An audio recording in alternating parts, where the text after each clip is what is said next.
karena kita tuh lagi sama-sama melaksanakan ujian akhir, jadi selalu dibanding-bandingin Bu dalam hal pendidikan itu.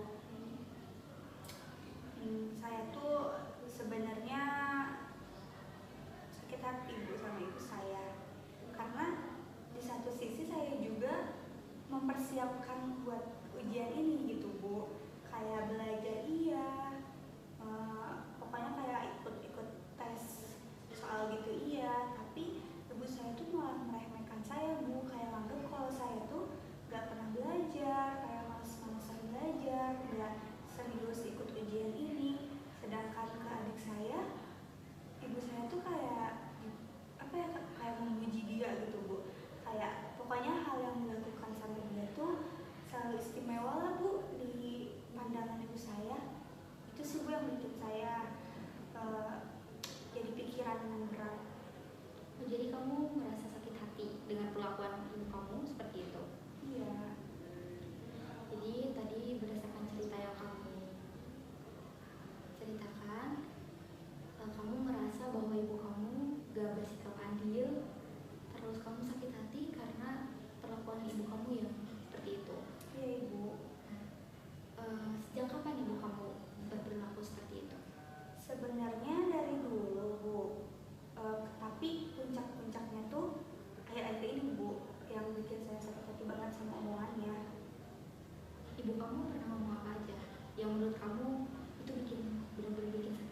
di rumah dan harus jadi contoh gitu.